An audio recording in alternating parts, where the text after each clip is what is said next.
it's not talked about enough. And it should be called more than just a silent killer. It should be called a killer, because that's what it is. Hypertension is a killer. Okay, welcome everybody. To those of you who are new, this is going to be fun actually. And you may think that we're not doctors, but we really are doctors. At least I'm sure we all are. You guys may only doubt me. I've been around the block for a little bit. I like to keep it always loose. And I always like to make this event fun, right? The webinar's got to be fun. Everything has to be fun. When you're talking about serious stuff, you got to talk about it in a way in which people can warm up to you and have those different discussions. So today we're here to talk about again, back to hypertension again, and the linkage between hypertension as well as all the other chronic diseases. And you know, Dr. Gavin he's an expert in both chronic disease as well as, of course, in diabetes. That's, I guess, endocrinologist. I guess he's an endocrinologist, internationally known, and so we have nothing but powerhouses. And I'll say it again, guys. A good leader is not so much what they do, as what others do that are surrounded by the person to make them a much bigger person than what they really are. So I've been truly blessed to have such a wonderful staff. And I got to tell you, Pastor Philpott, he has been elevated. He is the assistant program director of CHP and what we're doing, along with, of course, his moderator job. And I learned just over this past week, that's a busy job. Seeing what he was doing, coordinating the event with, I believe, Pastor Ford, with the gala and all the other things. My God, it was this incredible experience. So again, I cannot do any of this without you all. And you'll get a chance to meet for the very first time, Dr. Lewis. His name is Anthony Lewis. And Dr. Lewis is a cardiologist. When I travel from Parkland, which is about maybe 85 miles away, to see him as my cardiologist, I should tell you all something. I have local cardiologists too, but I always want to make sure that I touch base with him, because he knows me probably more than anybody else in terms of my heart, right? And you'll see how personal he is. Now, I was able to twist his arm a little bit. Mike was there. I guess Mike's taking off a moment, but Mike will be back shortly. But I took Mike over to his office there in Port St. Lucie because he's having some issues about getting medical clearance for his surgery. If you don't mind me saying that, because we agreed to do this. But I want you guys to get just a feeling about the interaction and how interaction should really go when we see our doctors. And you should never be afraid to ask your doctor questions. Because if you do not ask questions, guess what? You can't get answers. And if the doctor's not asking you the right questions to get out of you what he or she needs to get to really treat you well and treat you appropriately, then it's a problem too. So we still have that kind of like that how do we say it? We have to be treated by people that look like us, it seems like. Now, it doesn't mean that everyone that treat us is good. Some of them are, some of them aren't, like any other population of whatever it is, right? So I'm just so happy that Dr. Lewis he's been on the team actually from day one, but now we're getting him involved. What I was going to say earlier is that he's given us 3 days of the month on Fridays and on Sundays to be available for cardiac evaluations and for the screening. Within our office in Coral Springs, he will be doing echocardiograms, which he'll talk about that, I guess, here in a little bit, as well as, of course, EKGs. And then from there, then he can discuss other things. And I think what Mike will tell you is that he was given like a month and a half appointment to see a cardiologist. And that was the best that he could do. To me, that is unacceptable, right? We need to see cardiologists typically in a, shall we say, a much faster pace than that. So having said all that, I'm going to bring up our PowerPoint presentation, and then I'll just speak from time to time. So let me share the screen. And I've learned a lot, guys, over the last several months. I feel like I'm almost an expert. Let's see. Can everybody see that? Yes. Okay, great. I'm glad someone said yes. Thank you so much. So this is basically me. You've seen that enough of me. This is our mission statement. Our mission: to serve as patient advocates and educators, patient advocates and educators, restore trust in healthcare providers, us, improve patient outcomes, that's what we should be able to do, and extend the lives of every patient in our care. And we should be able to do that because education, the Bible says also, Pastor Philpott certainly mentioned it too, the Bible says for lack of knowledge, our people perish. Our job is to be sure to bring that information to you in a very credible and a very honest way. Our vision, this is our vision, a world where everyone receives first-class healthcare services they can believe in and trust. Everything we do aligns with this mission in pursuit of our vision for our communities. Well, there's Dr. Lewis here, cardiovascular disease. We're fortunate to have him as a cardiovascular disease chief. And I mentioned to you, his name is Anthony B. Lewis, MD, FACC. I guess it means Fellow American College of Cardiology. That is exactly right. Yes, sir. Board certified in internal medicine and cardiovascular disease. And like I said before, he trained at the Mayo Clinic in Rochester, Minnesota. And there's, of course, Dr. Gavin, not expect to see him here, I'm sure he didn't, but he is our chief for chronic disease in general. And he's international. You guys know all about Dr. Gavin. And I think I spelled your name correctly there, Dr. Gavin. It looks just fine, Dr. Reynolds. Thank you. That's the exact situation. Okay. I'm not sure if Dr. Moyse is on yet, but I wanted to kind of like give everyone a flavor of the fantastic team that we have. Dr. Moyse has 2 large practices. Main practice, of course, is in North Miami, but he also has another large practice in Orange County in Orlando, Florida. He's been our vice president of CHP since its inception. Haitian American physician. He used to be a pilot is not, I think he's a fighter. Well, he was in a fighter jet. I guess he was like a surgeon, a flight surgeon, I guess you would say, whatever it is. But Rudy's Are you talking about me, Dr. Reynolds? Are you talking about me? But Dr. Moyse, how you doing, man? Tell us Good morning, sir. Rudy, tell us about us briefly, because you're different. You're a different breed of cat. Tell us about you real quick.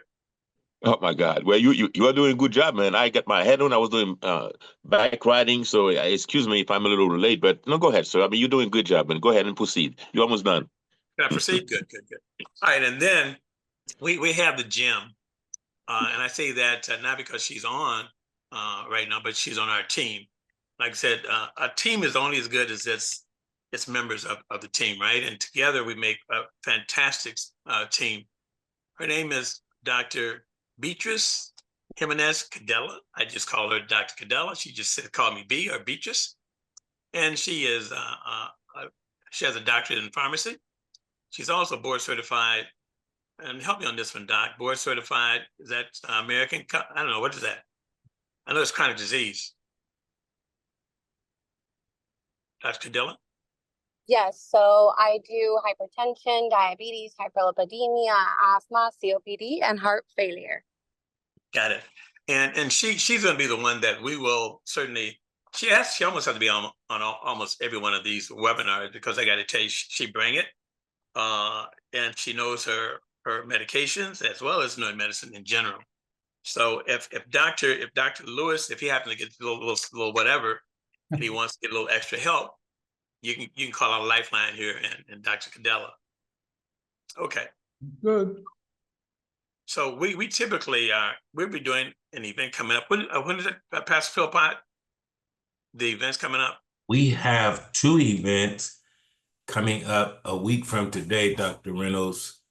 One event is in Pompano at the Antioch Church. And if anyone's here from First Baptist Bunch Park, we are hijacking your event as well in Miami. We're going to partner with Pastor Benny Everett there in First Baptist Bunch Park and Pastor Freeman in Pompano Beach, Dr. Reynolds. Thank you so much. And we kind of don't have to, but we show our partners, and we have a grant to do what we're doing, and we really thank them for that. And this is through the Office of Minority Health, through the Florida Department of Health, and it's called Closing the Gap. Closing the Gap is something that it means basically what it says. We're trying to close the gap of that disparity amongst people of color, right? And if we want to be honest about it, there's a lot of people that's in a disparate situation. We just happen to laser focus, and this grant laser focuses on people of color. We will be seeking appropriations through one of our very close friends now, and she'll help us go through the process. And that, of course, is Senator Osgood, Dr. Osgood. So that's what we're working with. So, and let me tell you what that was, because it's kind of interesting. The total grant for all of Florida, by the way, guys, and it turned out to be about 13 awardees that got this part of this grant, was $3.5 million. That's, I can't say peanuts, but it could have been a lot more, right? So, but they gave us almost $1.5 million of that. So, and that's shared between 13 other organizations. So I think we did pretty good. So, of course, there's our local. Dr. Reynolds, right there, for those of you that are here now, if we anticipate being on this webinar 12:30, maybe 1, if for any reason you have to leave, our IT expert has put in the chat box a post-survey link. It is critical to the grant requirements that you share or participate in that survey. Please, ma'am, please, sir, if for any reason you have to leave before the end, we are asking that you click on that and give us the results of your thoughts to the post-survey link. Thank you, Dr. Reynolds. Thank you, sir. Pastor Philpott, he's not only the moderator for Florida East Coast Baptist Association, but he's also the moderator for our webinar. So he can step in, he can shut me down anytime he wants to shut me down. It is what it is. And we have to show, of course, the logo, which we're happy to show that.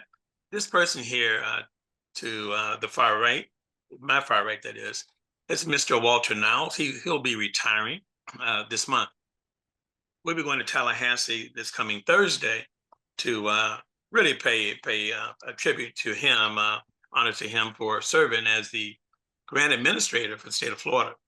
So if anyone had a grant that come through Florida, he was the guy that you were dealing with to administer that particular grant. The lady next to him, to Mr. Niles, is Dr. Sonia McNillis.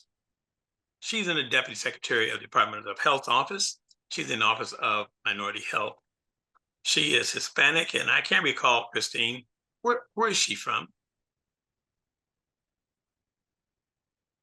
You're muted, Chris, I can't hear you. I think she's from Puerto Rico. Okay, so I'm sure that she has her comments, and we won't bring them up now, but about what was said about the island of Puerto Rico. So anyway, so that's that. This is going to be all evidence-based, guys, which means that we have the scientific data to back things up. So you're not going to just hear things and we just come up out of the blue with it. These are going to be things that you will be familiar with, I'm sure of that. And we're going to make it where everyone can understand it. Okay, so we're not going to dumb things down, but if you have any questions, just let the moderator know, or you can just put your hand up. Basically, I guess you can just click your hand up, and I guess you'll come to the front and we'll be able to see who you are. You can ask questions. So feel free to ask questions throughout this, because it's very important for you to be able to do that. Because typically you can't ask your doctor a question. Remember, we're different. We're advocates. Please ask questions. All right. So hypertension, I can let you go ahead, Dr. Lewis, you can start taking over now. I'm just going to go through some slides here for you. Not a problem. So, I mean, it's very common and everybody pretty much understands that hypertension is a silent killer, and that's no question about that. That's why we're having this discussion today, because we want to prevent deaths.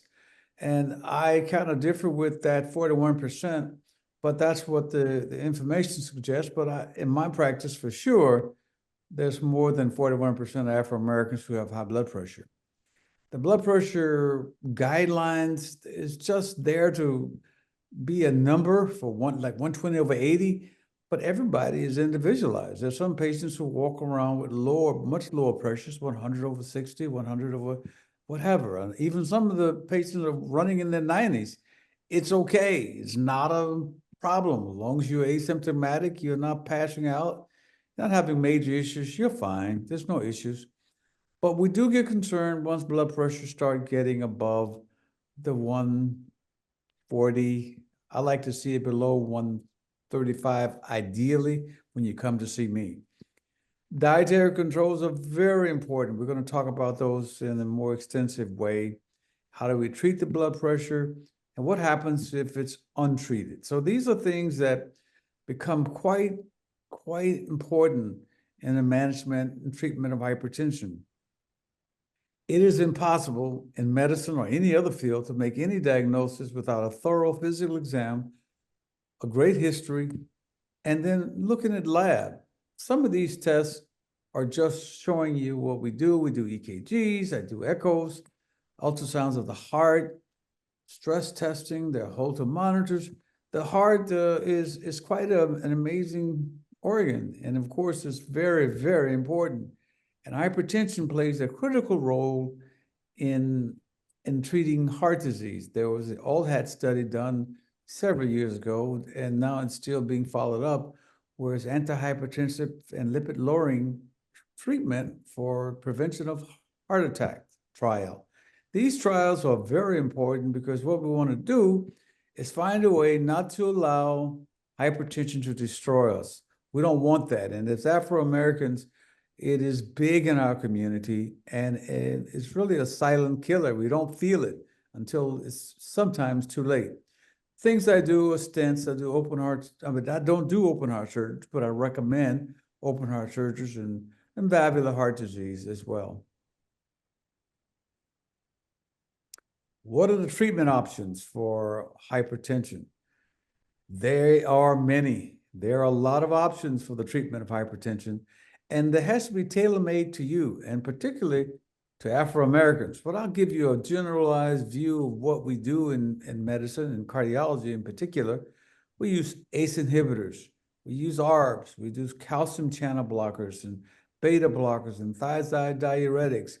These are just a few of the main categories on which most of our blood pressure fields fall. They all have side effects. There's not one medication here that doesn't present with some type of side effect. And in our community, particularly in the male community, men are more prone to have issues with sexual dysfunction, which make them not want to treat their hypertension, but it is vital to treat your hypertension. So there are side effects for every category of medication that you see listed here, but we have to tailor make it that works best for you.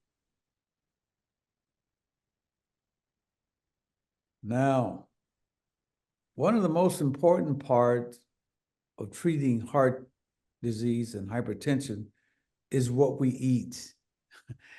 I can't stress that enough.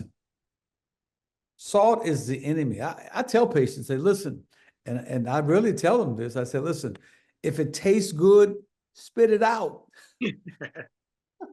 Because it's got too much salt in it. So all of the fast food chains, I remember, I think McDonald's, somebody came after Oprah. They can come after me all they want. I don't get anything. But all your fast foods are just loaded with salt. Loaded. You can't have salt. Salt is our enemy. You shouldn't even really add salt to food. And I do practice what I preach. I don't use salt, and I have to eat out sometimes, but of course they do use salt there. But I've learned how to appreciate the natural flavors of food. They have their own natural flavors that it's learned. It's a learned behavior. So you must learn how to enjoy food without salt. Now, I'll tell you, because I'm Afro-American all the way, I used to put salt on everything: lemons, apples, oranges, watermelon. But as I got up in years, I discovered, hey, you can't do that. Otherwise, you're defeating the whole purpose of treating hypertension. You got to eat healthy. You have to exercise. Most of us have busy schedules, but it's very important to exercise. Walking. People They go to gyms, and you should, but not all of us have the time or the energy, but we need to make time to do this. The weight plan is important. Good weight control is very important. Everybody's not as lucky as I am, but I've never smoked, I've never drank, I've never even tasted a cup of coffee. Can you imagine? I know I'm weird. I know, I get it. Cheers. But I'm going to eventually pass away, but I hope that I've lived it to its fullest and lived as long as God will allow me to live. But you can't smoke. You just can't. That's just a big problem. If you drink, you have to drink in moderation. As even the scriptures say, a little wine is good for the stomach's sake. I just haven't dealt with that either. But it's just my preference and what I do. And so we'll talk more about diet here in just a few moments. You got some amens, Dr. Lewis. All right, come on, pass the collection plate. How about a stogie? Yeah, man. How about a stogie every now and then?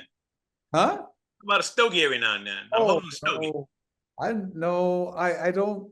Okay, when people ask that a lot, you know, I say they say, well, why can't I have this or that just once in a while? Well, how many of you will go and pay for a car detail and say, well, why not run through the mud every now and then? No, it's not smart. It's not the good thing to do. Smoking is bad. Drugs are bad. And we're going to talk more about things that will impact your cardiovascular health. So if you never smoke, it's the best thing in the world. It's just, you know, back in the day, they used to go unfiltered cigarettes and all that business. And of course, the kids today, and when I say kids, our younger group, the marijuana is big, and they're trying to legalize it even in, you know, in most communities now. But we don't even know the effects of what those things will do and how they can impact on the health. We don't have enough data collected to be able to come out with a solid, cold, you know, indications of what it does to the heart or any other organ system. So smoking is bad. You got to stop it. You have to take your medications. If you're having side effects, you got to talk to your doc and have him change the medicine. And but medicines are our friend. We need them. And the more birthdays we celebrate, the more we need medication. Amen. All righty. Well, let's talk about not treating heart disease. What happens? Really bad things happen when we don't treat our hypertension. And of course, one of the big impactful things are heart attacks. Heart attacks are no fun. When the heart dies, you die. You don't want that. And the next most important organ in the body is brain. I still claim that the heart is number one. And I know my neurology friends will conflict me and come out against me about that idea. But there's nothing more important than the brain either. And strokes are bad. They're not good. So the thing that I try to tell people, if you have high blood pressure, you are at a high risk for death. And it's not talked about enough. And it should be called more than just a silent killer. It should be called a killer, because that's what it is.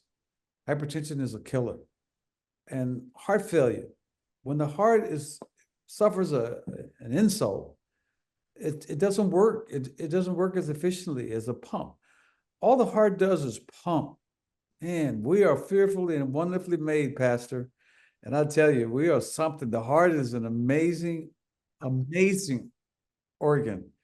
Without prompting, without any stimulation from outside sources, it does its work silently. But without it, we don't exist. So when the heart gets an insult from a heart attack or from whatever other cause that it may get, this BNP starts rising. And it suggests that the heart is failing. And what you don't want is for your heart to fail. When the heart fails, you're nearing a very end point of your life. Heart disease is as serious as cancer, in fact, more deadly. Heart failure, there's very few people who have a long-term 5-year survival rate once they're diagnosed with heart failure and the heart function gets critically low. We have a lot of options. We have AICDs, which is a pump that gets the heart, I mean, not a pump, but a pacemaker that shocks the heart. But once the heart gets to that stage, your livelihood is threatened. And then there's the kidney issues.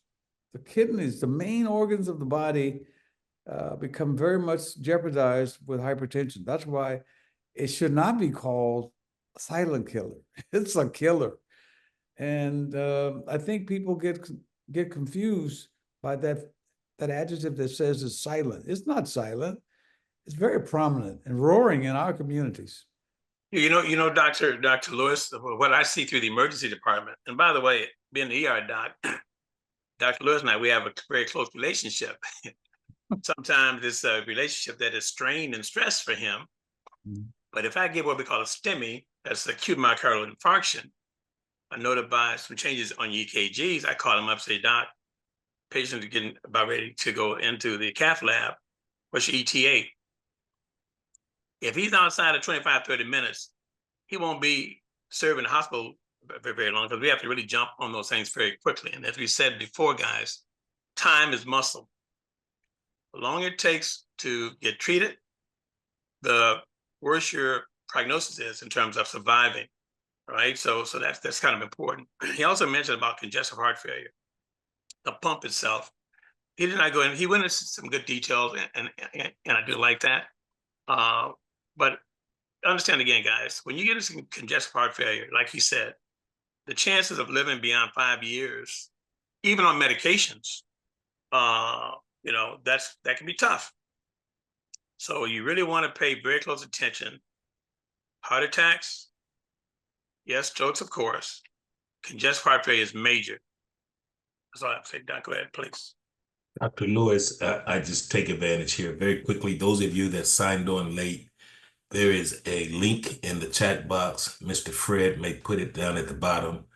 Please, ma'am, please, sir, before you leave, give us the courtesy of filling that out. It is essential for our state requirements. Back to you, Dr. Lewis. Thank you, sir. Thank you. The next slide, this one.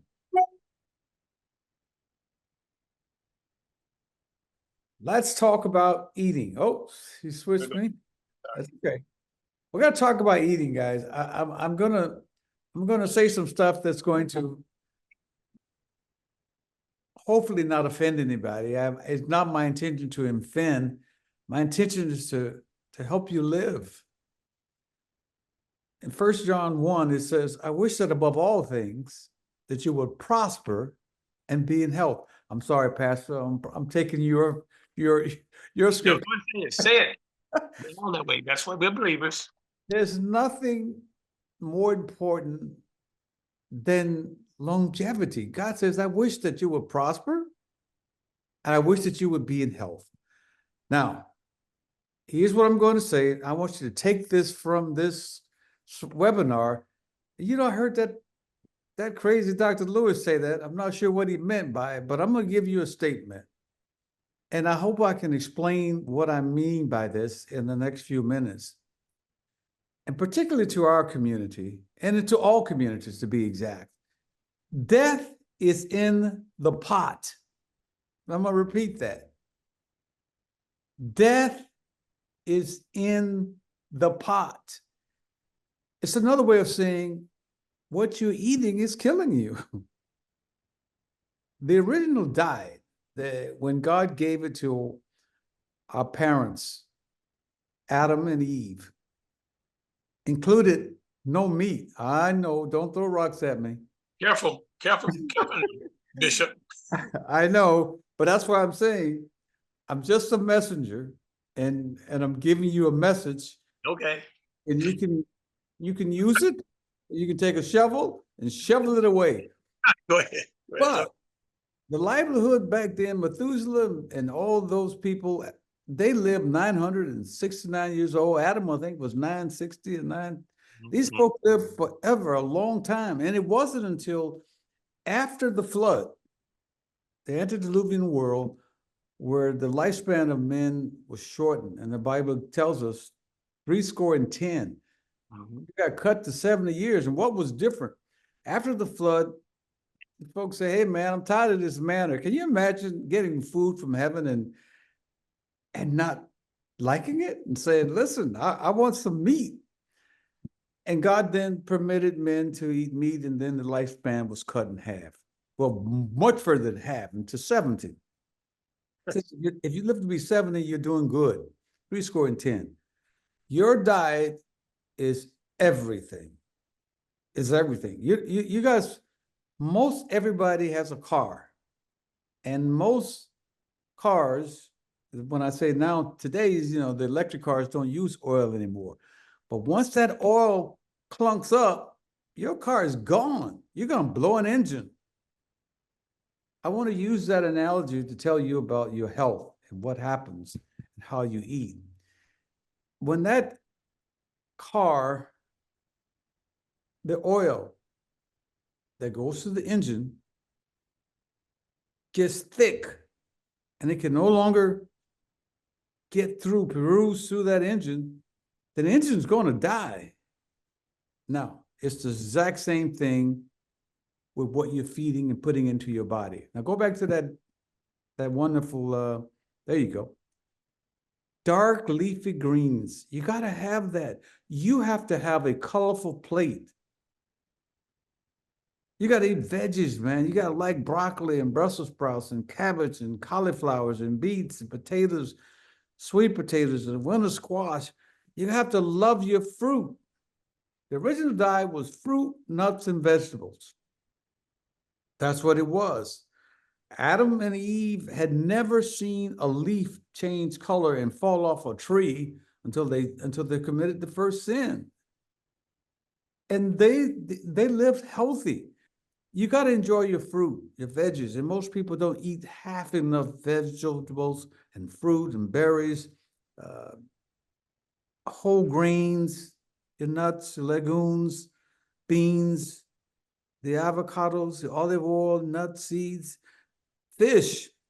You see, what you have to determine is how much fat is in the animal that you eat. Now, I'm gonna go back to tell you that the best diet, again, be mad at me, but I'm just giving you what the truth is a vegetarian diet. That is the best diet. I'm not a vegetarian right now. I used to be a vegetarian. I'm not now. And that is your best diet. Now let's determine what is the best food to eat. If you must eat meat, what are the best meats to eat and what are the worst meats to eat?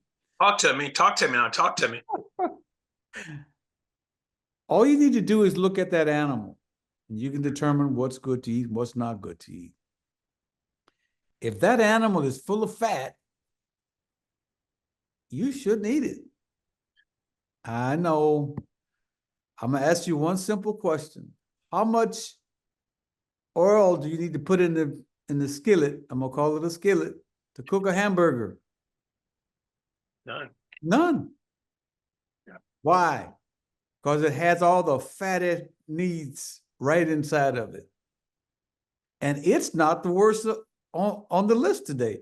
It's probably number 3. It's not the worst, but it has a lot of fat on it. That's what I'm saying. Judge what you eat by how much fat is on the meat that you're eating. And I think we call it marble meat. We think that's the good steaks. The more marble you can put in it, the more fat. Yummy. Yeah, I know. That's what clogs up that oil and clogs that engine up. Cholesterol is exactly what you see when you come back and look at that skillet 30 minutes after you fried that hamburger. Now, here's another thing that's going to get a lot of people upset at me. It's okay. I'm just going to tell you the truth, okay? And you can say, well, I don't like him. He said too many things against what I like. I'm sorry. When you come back 30 minutes after you've cooked that hamburger, it's just white. The whole skillet is just white. That's what cholesterol is. That's what clogs your arteries.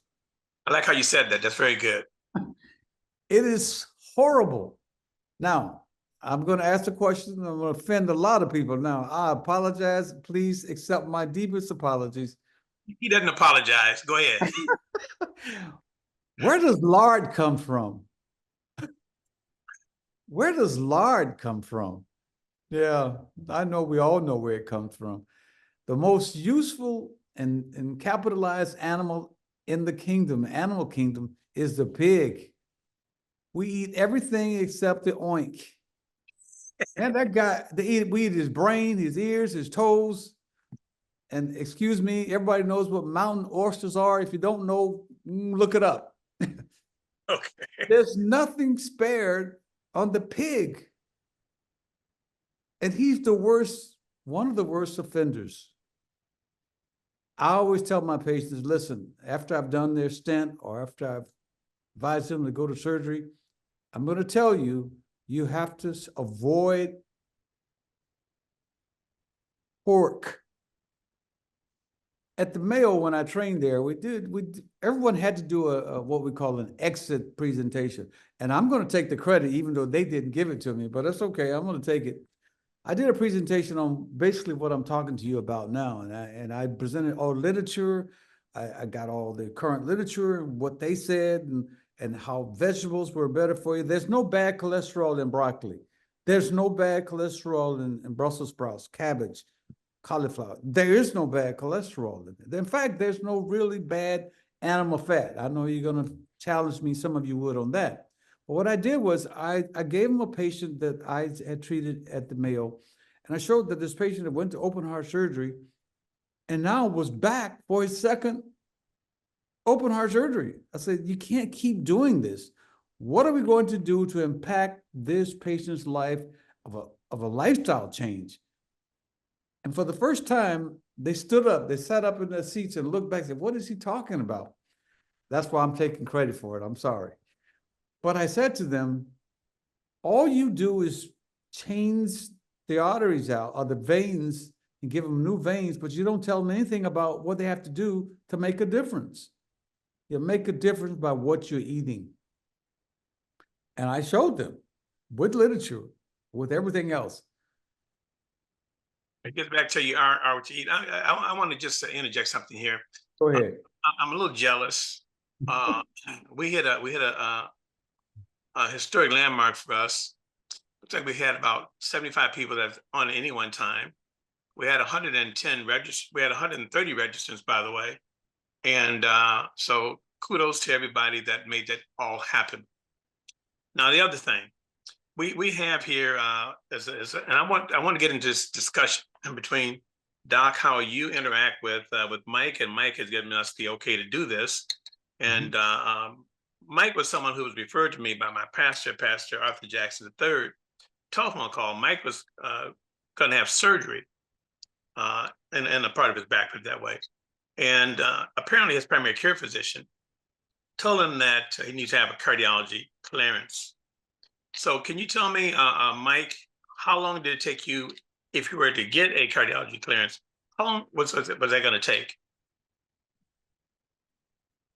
Doc, I called everywhere in Broward, everywhere in Dade. The first appointment I was able to get was December the 20th. December 20th. Yes. Doc, what exactly does a cardiologist clearance means for the lay people here? What does that mean? Okay, I was having back surgery.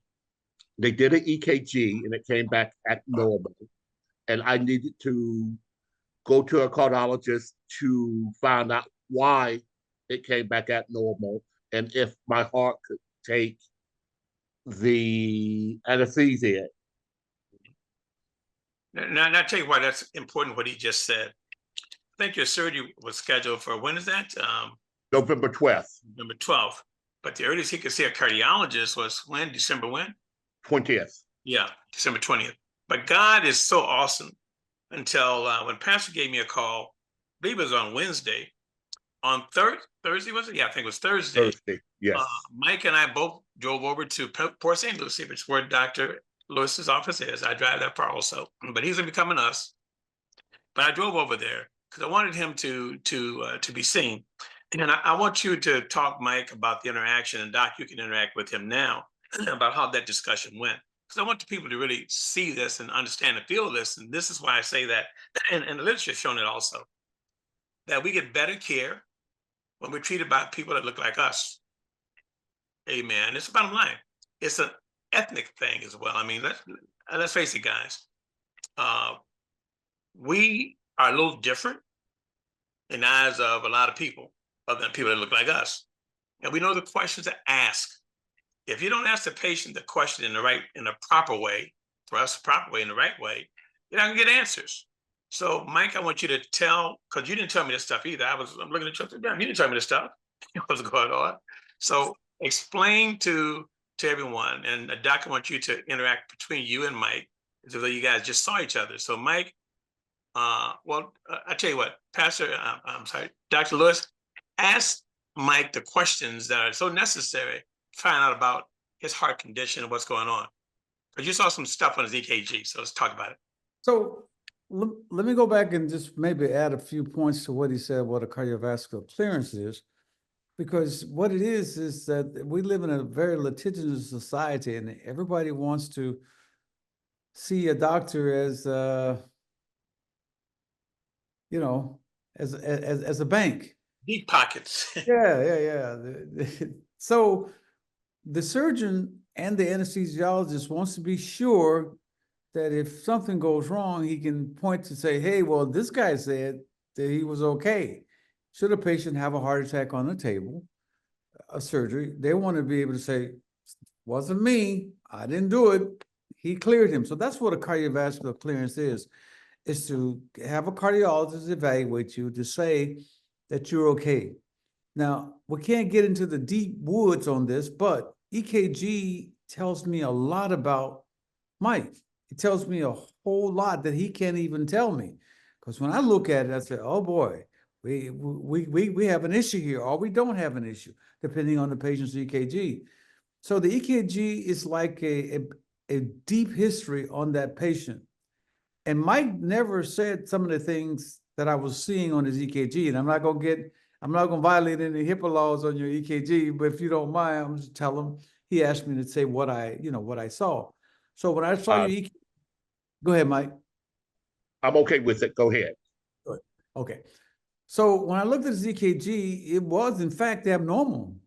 And the EKG suggests that there's a compromise of blood flow to the heart. The word is called ischemia, that the heart is not getting sufficient blood supply to its muscle in order to make it function. Blood is essential to all organs of the body. And if the heart can't get blood, then that muscle dies. Now, he didn't have a heart attack, so you didn't have a heart attack, sir, but it did say that there could be a challenge in his blood, not getting to the heart. So I had to inquire of him about, hey, do you have chest pain? Do you get short of breath? How far can you walk? What kind of pain is it? These are questions that are vital for me to pull from Mike to determine what tests are important and what he needs. So I asked a variety of questions that initially may think, well, these things, why does he want to know that? There's no question that I ask you in my interview with you that I just randomly ask. I know what I'm looking for. I know why I'm looking for it. And I want to know, hey, this patient is at high risk doing surgery for heart event. And I gathered enough from Mike in my questioning. I need to know about, first of all, I need to know what his heritage is. Hey, did mom or dad have any heart problems? You had a sister or brother that has any heart problems? Because this thing runs in families. The genetics of this all is quite amazing. And if you look at your mom and dad, you're in line for those same issues. So hold a second. Mike, can you tell us about your family history? Because I think your sister was 61, she had stents put in. Could you tell us about that briefly? Yes, I can. My second sister had stents put in, and my father had heart problems. How old was your sister? How old was she? 62 at the time. And you're 61? 62. 62 also, okay. I'm sorry, go ahead.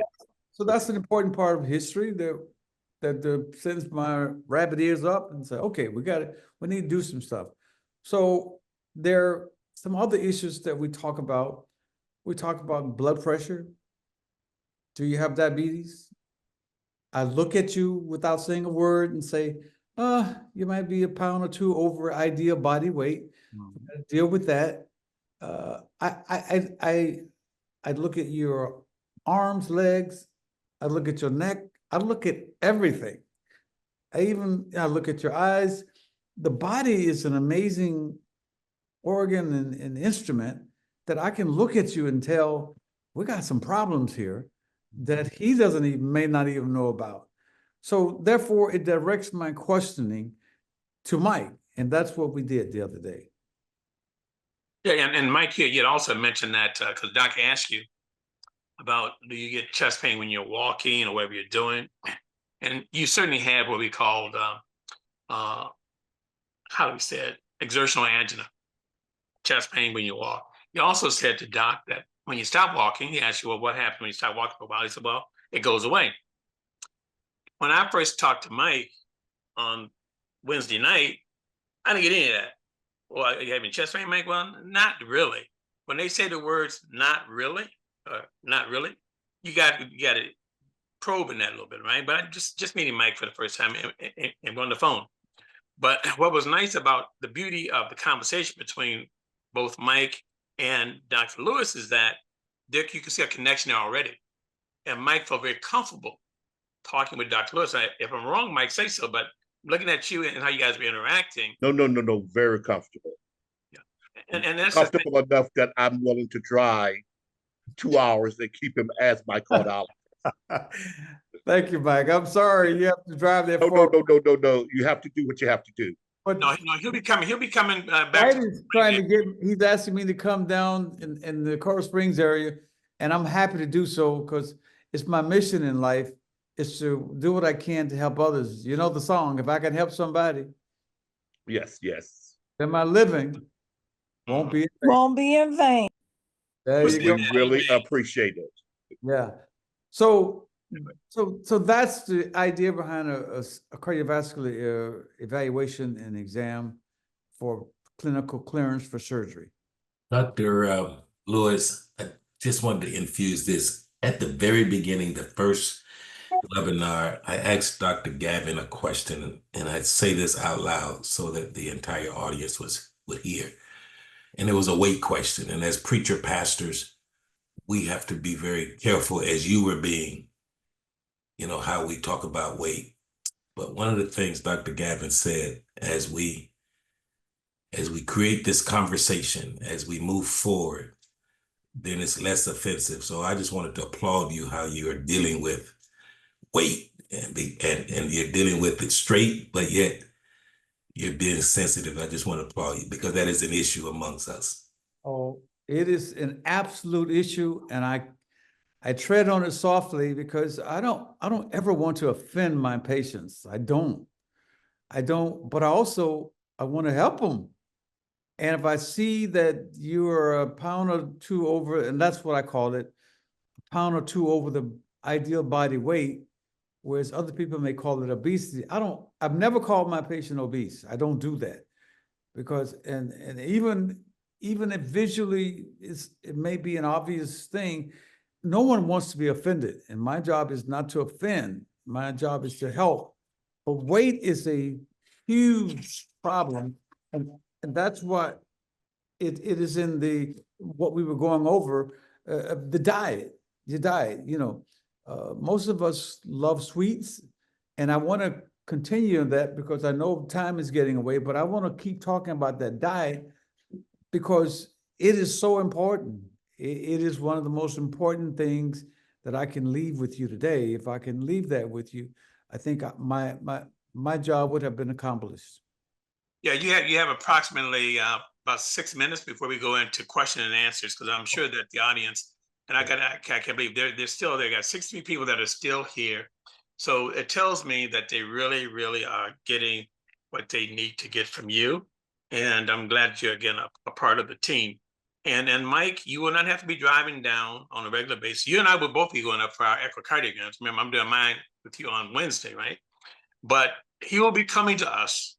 He'll be in our neighborhoods, and I'm sure he's going to be inundated because of the person that he is and the time that he takes with his patients. And to me, that's a critical part of what CHP does, right? One of the major part of our, they call it our things that we have to do, deliverables, they call it, is to refer patients so they can be followed up and treated properly, right? So this closes the loop.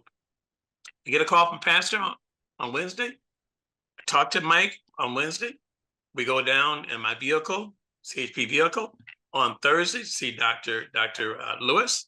He gets evaluated. So did I, by the way. I came out, I think, pretty good for the most part, okay? And then we come back. And now he's gonna be going back for some more additional things. This is what we're all about, guys. We're all about making sure that we do the follow-up part of what we do, because just put it out there and we don't have a way to capture that particular audience and to make sure that these people become our patients, okay, are getting the care they need. For me personally, I tend to follow up on doctors too. I talk to the patients about, well, you know, how did it go? Because if it did not go well, there's usually a reason for that. And typically it means that perhaps the doctor was a little on the short side, maybe it was somebody up front. But we need to know those things too, because we do not want to do anything that's going to impede you from getting necessary health services, really, that you need to have. One little quick thing too, Doc had mentioned about taking the blood pressure medication in men. I made a comment about this, I think the last time and maybe time before then, that we men tend not to take some of the medication because we have a problem with libido. Well, it'd be a pretty sad story to die and you're trying to do your thing because you're trying to satisfy your libido. Take care of your heart first. So I'm through with that part of it, and Doc, I'll give you back your 6 minutes, and then we're going to Q&A. If that's okay, go Pat. So let me talk about what you just said, just briefly. There's no patient that I see, that I personally see, that I allow to have a sexual dysfunction because of the medication, because there's a ton of medicines, and not all medicines affect the libido. So my approach is live life to the fullest. You know, I don't want you to have to suffer because of things that I do to you. I want you to enjoy your life. Now let's go back to this diet. Put that food back up there, because that's big. I'm big on that. Okay. All right, man, go ahead. All right. So I talked about pork. Now I got to talk about my second issue, shellfish. You have to avoid shellfish. I know that's making people on this webinar upset. You should not be eating shellfish. Shellfish, I'm going to just say it like it is. Be mad with me if you must. Shellfish are the scavengers of the ocean. They clean the bottom. They're bottom dwellers. They were never determined to be dietary supplements. Now let's go to the good fish. Salmon, tuna, mackerel, sardines, all those things are good, because if you look at them, fish don't have a lot of fat and a lot of cholesterol issues that you can get. They have other things now, mercury, et cetera, because we're poisoning our oceans. But those are the things that are good. Here's what I will tell patients, and I know I got to keep moving here, is that anything, this is a key, this is crucial. Anything that changes from a solid to a liquid based on temperature needs to be eliminated, likely. For instance, as long as that hamburger oil is hot and under that fire, it's running smooth. It's not going to clog anything up. It can't clog it up. But the minute you let it change, and I use this story because I was in Minnesota. I didn't know anything about cold when I was in Minnesota, when I went there. And people used to have heart attacks after they've been shoveling snow. And what I tell them, and Mayo didn't tell me this, this is the Tony theory. They're shoveling the snow and it's hot to keep the body temperature of 98.6. That's hot. But the minute you rest and the temperature goes down and all of that fat in your body freezes, drops in temperature, that's the oil that's clogging your system. And that's when the heart attack comes. So butter is not good because it goes from a liquid to a solid based on temperature. Lard is the worst offender. In other words, it freezes at higher temperatures than, let's say, beef fat. So your body at 98.6, probably everything tries to stay, liquid, but at 97, lard freezes. It stiffens up, and that's when you get clogged arteries. A clogged artery in the neck is a stroke. A clogged artery in the brain is a stroke. A clogged artery in the kidneys, that's kidney failure. A clogged artery in the heart is a heart attack. So what I'm saying to you is, death is in the pot. It's what you eat. Everything on this list is good stuff.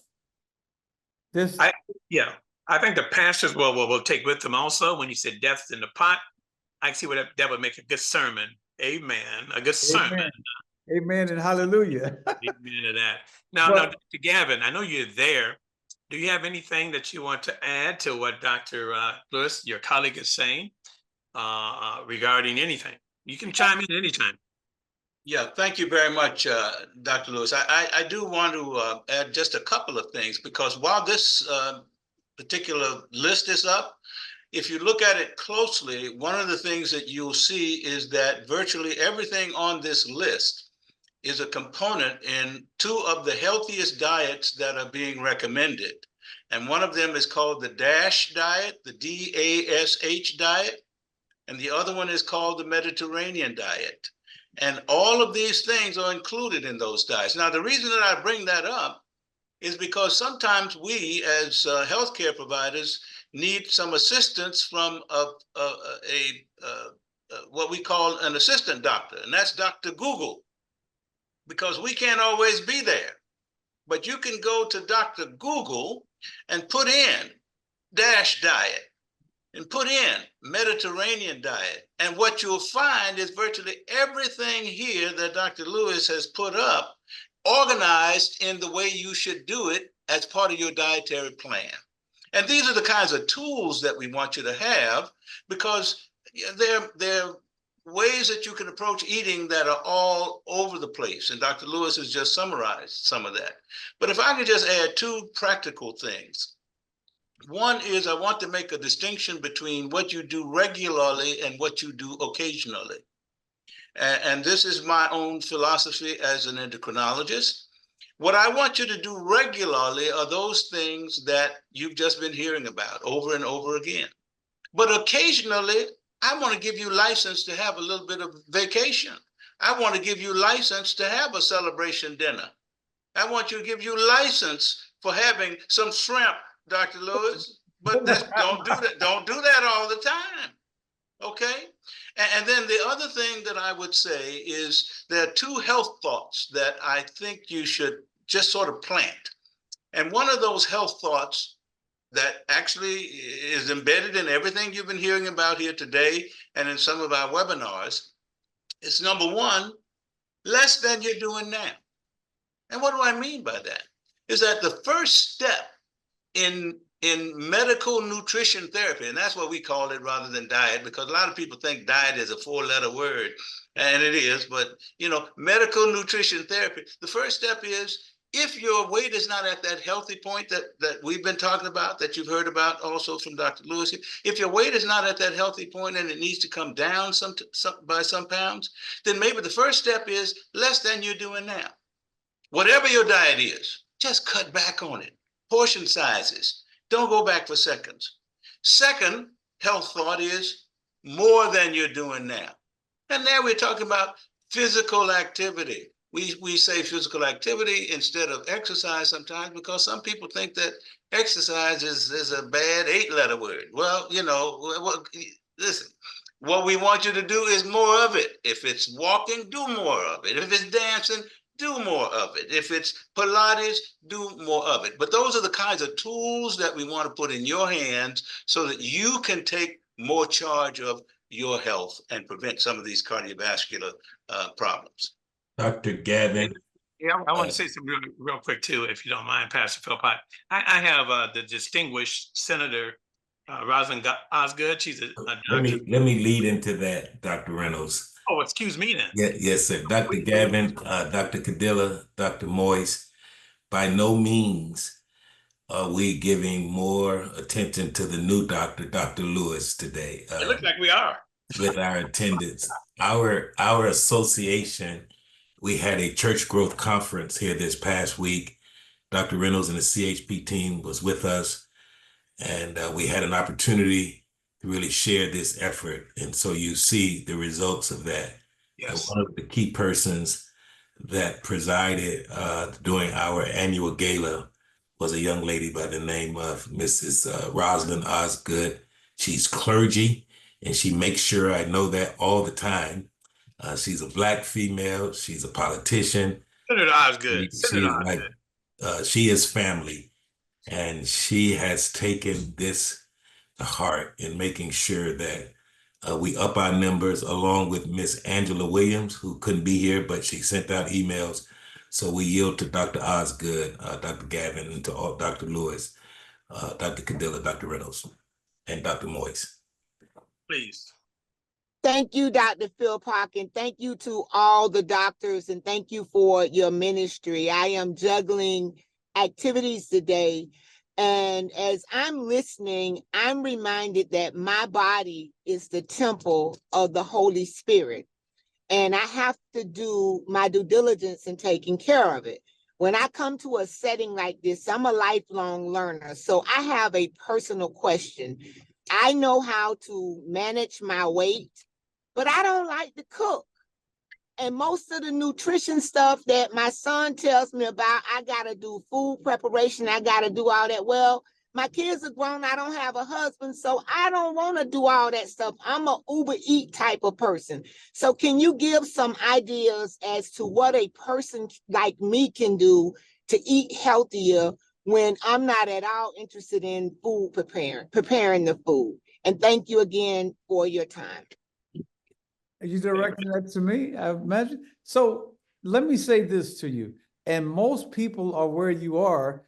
Cooking is not a favorite of any of ours, I don't think. But the people who are doing it commercially, they know that the food that they're serving, unless it is overshadowed with fat, salt, all sugar, etc., that is not as appealing to you. And that's a problem. I think if there were a chain that dealt with the healthy lifestyle, they may have a challenge in surviving, but it is the best way. I mean, there are very few fast food places that are healthy. Popeye's Chicken is not one of them. I'm sorry. And you know, I eat a little Popeye's Chicken every now and then, Dr. Gavin. I don't eat no shrimp now and then. I get a little Popeye's Chicken every now and then.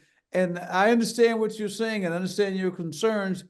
The other thing to do is to likely hire, there are people out there who actually will cook for you. Okay, they'll prepare the food the way that you want it. You have to find them in your community. I know they're there. They're in every community. They're healthy food lifestyles that they can prepare. But I cannot think of one fast food place that you can eat that's a healthy joint. It's just not. They're so, you know, focused on that dollar, that bottom line.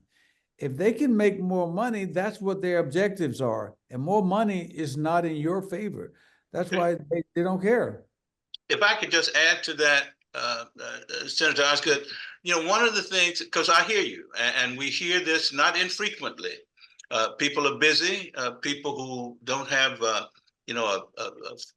family of folks to prepare for, and it's just them. They do the easy thing, and that's the way we are programmed. But one of the things that I might suggest here is try to take advantage of food in bulk. And, even if you're doing preparation of food for a limited period of time, do those things that can be done in bulk. And I call that prepare and store. So that you can make healthy things like soups, which are rich in vegetables and other kinds of ingredients that we've been talking about here already. And that can be done a gallon worth. And you can just store it in pint-sized quantities and not eat it every day, but you can eat it when you want to. You can do the same thing for things like stews. There are things that you can do with fresh vegetables, large quantities that you prepare at a time, but then partition them. That's the miracle of having things like freezers and refrigerators, because now we can hold on to things and keep them in their fresh state for days, sometimes weeks at a time. So there are approaches that we can use that can take advantage of both approaches without you having to do your eating one serving at a time, which is what fast food places and other delivery service try to encourage you to do, because that's the greatest profit margin right there. I think Dr. Cadilla is wanting to chime in on that topic as well, Dr. Reynolds. Yes. Another thing, when you add salt to food, you preserve it. So a lot of these businesses are trying to eliminate waste and losing money by food that is going bad, right? Or food that weren't able to sell. So preserving the food that they prepared by adding salt also increases their revenue. So definitely foods that we're getting from out there are not keeping us in mind, our health in mind. But I did want to chime in. Of course, I'm a medication expert. I've advocated for medications that help us lose weight, which in turn helps us regulate our blood pressure. But I also haven't really given the proper time and attention to exercise, right? We talk about diet, but exercise, right? Physical activity and movement. Medications will protect you from having a heart attack or stroke. For example, those weight loss medications like Wegovy, Ozempic, Mounjaro, Zepbound, and they will help you lose weight, but never, never, never underestimate the value and the importance of physical activity and movement in your cardiovascular health and your cardiovascular protection.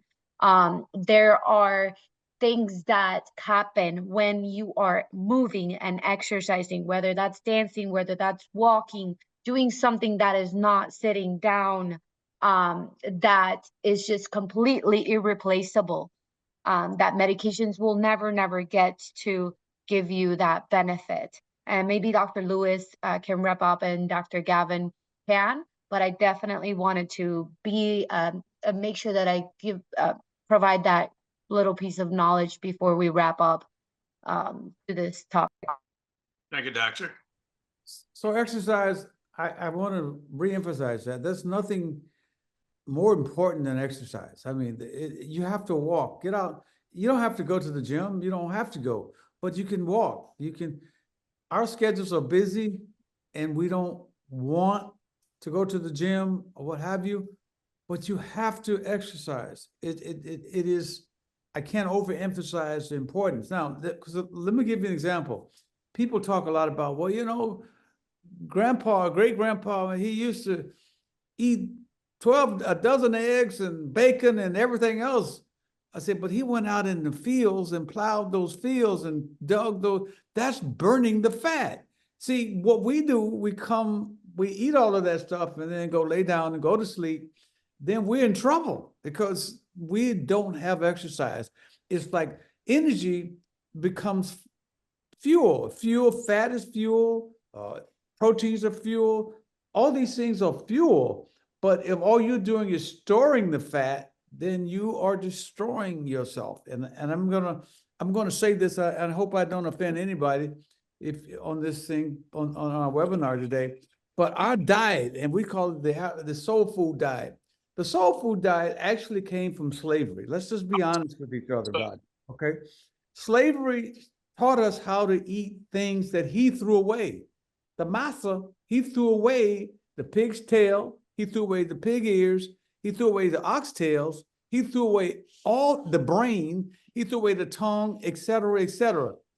We were hungry. They weren't feeding us quite right. So we went out and gathered that stuff. And he looked at us and said, hey, what's going on over there?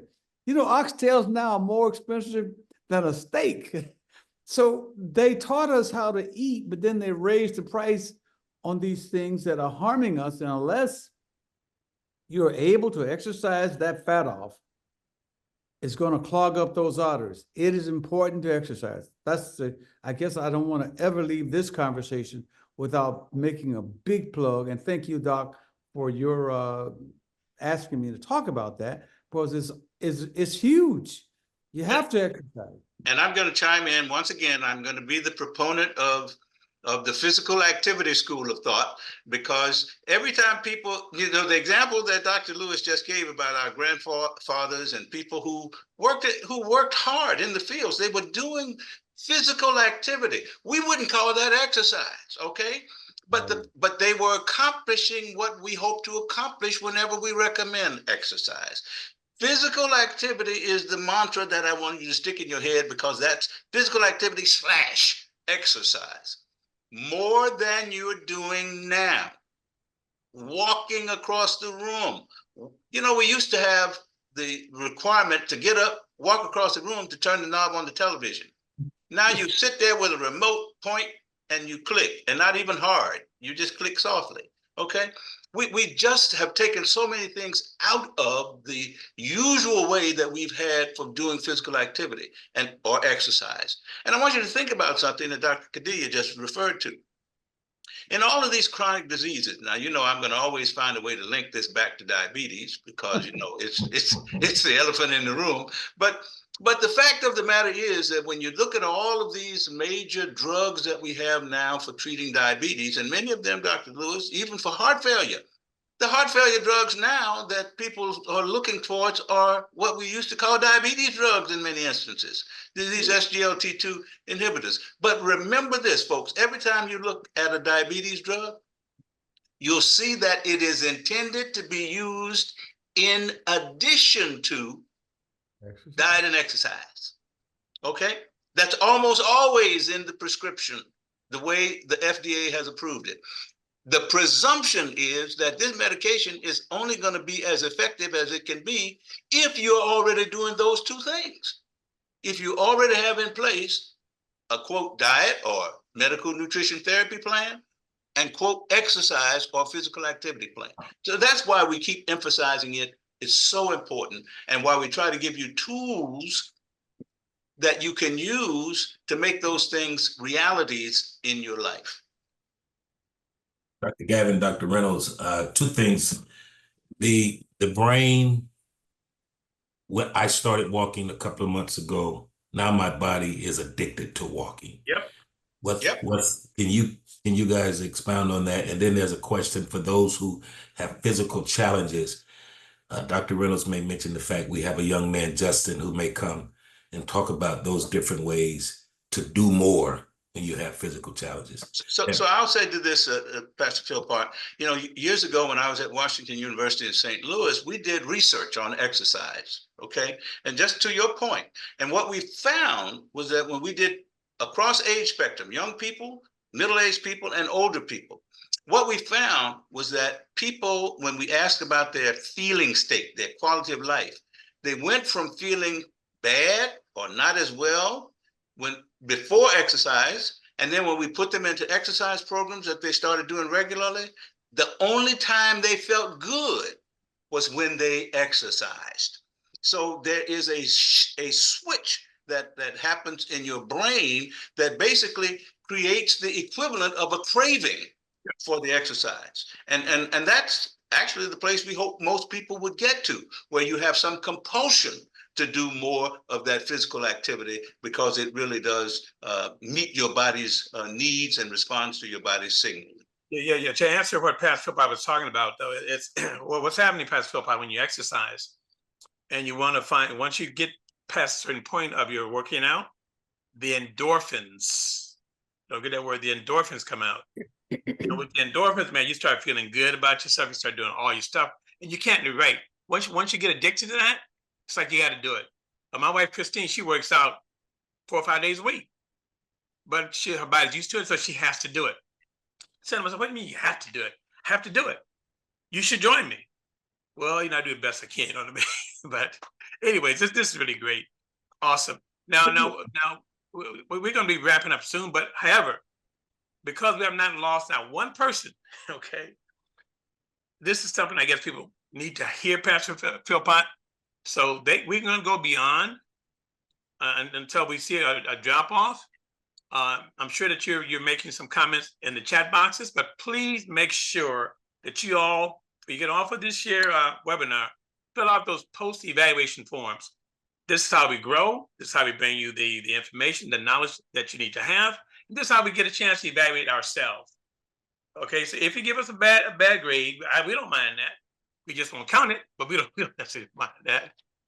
So right. As Dr. Reynolds, I did want to mention, so we truly appreciate the turnout for this webinar, but the knowledge is always gained and complemented with the additional webinars that we do, the subsequent webinars that we will be doing. So Dr. Reynolds' son, Justin, is a personal trainer and will have more information on exercise, lifestyle adjustments, etc.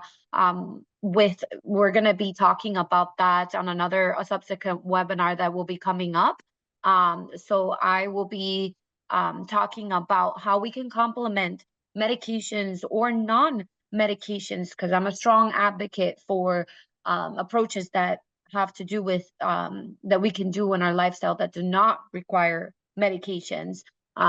So we will be discussing this in a subsequent webinar. We would love to have these participants assist that other webinar so that they can complement the knowledge gained here and act on it, right? Act on it with specific goals, with specific examples. What a wonderful, I can't really say enough. I mean, I'm speechless really to see, and we got to do this over and over again. And again, Pastor Philpott, you the man, you're my right-hand guy, as you know that. And as we move forward, we're going to make sure that we keep everyone here. Sister Collins, she has a little smile on her face. Yeah, that's one of my auntie mamas. Is that what it is? Okay, got it. So anyways, guys, it's been really great. Thank you again, and appreciate you coming out on your side. On the record too, I know everybody's leaving. I just want to personally thank Dr. Gavin. You were talking about that piece between Mike and Dr. Lewis. The referral piece that we get from CHP is awesome. My mom had a question. Dr. Gavin responded. His personal time. Dr. Gavin, when you put your invoice together, send it to Dwight Reynolds. He'll make sure he pays for it. When you have questions, these doctors make themselves available to us, guys. This is awesome. This is awesome.